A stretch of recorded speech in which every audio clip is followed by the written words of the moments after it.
Hey, Colabcoaching again to share some wise words of wisdom for the week. Brand new series. And you know what? I've had a lot of people ask me to get a little bit more personal.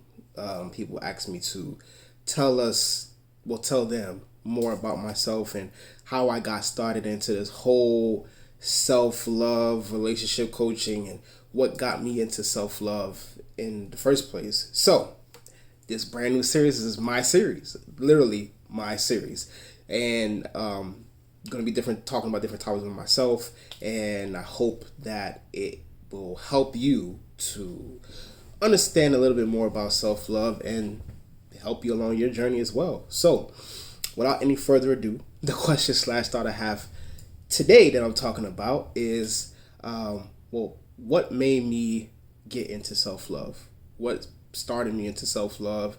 What fueled me to be in self love? Whatever question that you want to format it as. So, to put it plainly, I literally got into self love after I was cheated on in my previous relationship.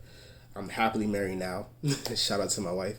But in the previous relationship that I had, I was cheated on. It was a 2+ year relationship, long distance, and I thought, life was good, had no problems, thought about marrying that person, didn't really put any super effort into it yet, but I was cheated on. And when I found out the whole situation and how it came across, I reevaluated exactly, what is love to me? Why didn't I see that? When things get bad or things get tough, we tend to blame ourselves. But it wasn't more of me blaming myself. It was more of me being more self-aware about exactly my faults and what I did wrong and how I can improve.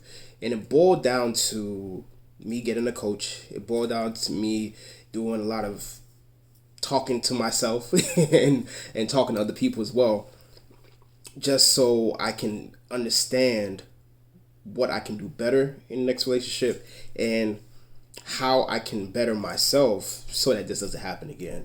Now, the situation that happened, just to be very transparent, been in a relationship with this person for 2+ years, and things started getting weird. Like, wouldn't be talking as frequently as we used to, wouldn't be discussing things about the future, being very distant. And then I went to where that person was living, and I was there for 2 weeks, and it was just awkward. It felt very weird. That person was playing breakup songs. That person would run away to be on the phone when the phone started ringing.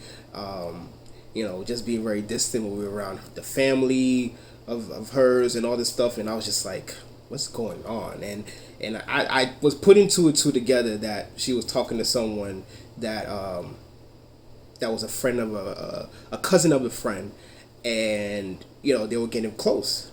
And once I left, it wasn't until I pressed a little bit, and she finally said, well, I didn't want you to have a bad time while you were here, and I didn't want to be that person that will mess up your vacation because you came all this way. And I'm like, well, it's better for me to know, and I could leave early instead of me spending all that money in that 2-week time frame. And at the end of it all, being hurt and misunderstood and thinking everything was going in a good direction when it wasn't. So I had to really think to myself, like, okay, how did I not see this? Like, I don't see myself as a dumb person or a person that's just gullible. So how did I get to that point where I thought things were good, but they really weren't? And she wasn't really happy in a relationship, and she found somebody else, and I thought everything was cool. I really realized this once I got a coach for myself, and we were talking about it, and talked to some of my friends and family members, and just came to the point where it's like, what was I looking for in a relationship? Yeah, I wanted to be loved, and I wanted to be in a relationship where I felt the person cared about me and things of that nature. But what else? That's good for a good part of love, and that's a good initiation into love. And somebody saying I love you, that's beautiful. But when it came down to it, what kind of love was I looking for? that standard. The standard love that I was talking about was just basic. I needed more juice to it. I needed more meat to it. I needed more substance to it. And I really couldn't answer that question. And I was stuck at the point where, okay, I want love, but what else? There's more to it.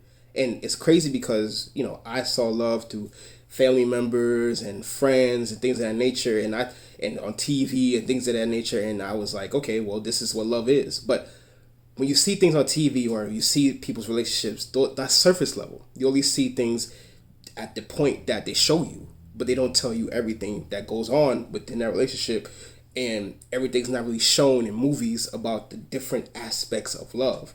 And once I started reading different books, love languages, the 5 love languages, and different relationship books, and I became a relationship coach, I realized that, okay, relationships are there, and they're work. You put a lot of work in your relationships, but relationships are a continuing journey. Once you get in a relationship, you don't just stop.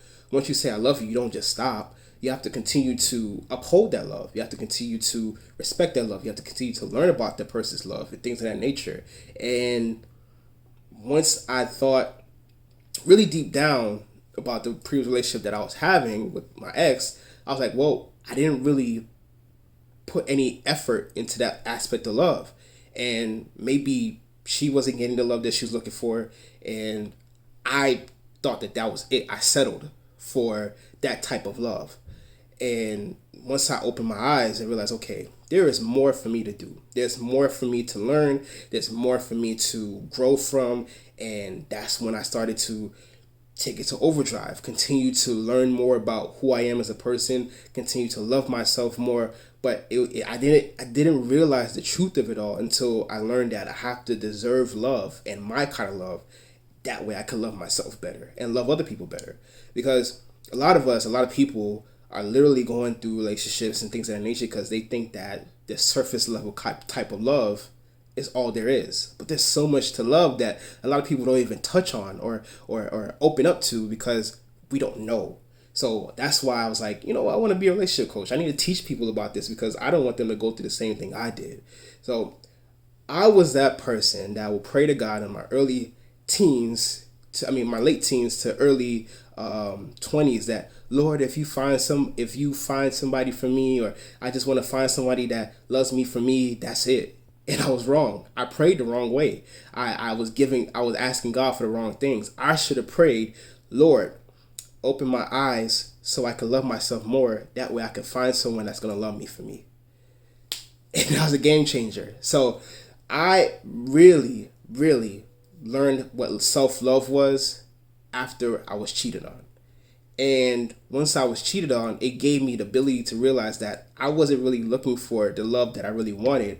I was just looking for someone to say that I love you. And there's a difference.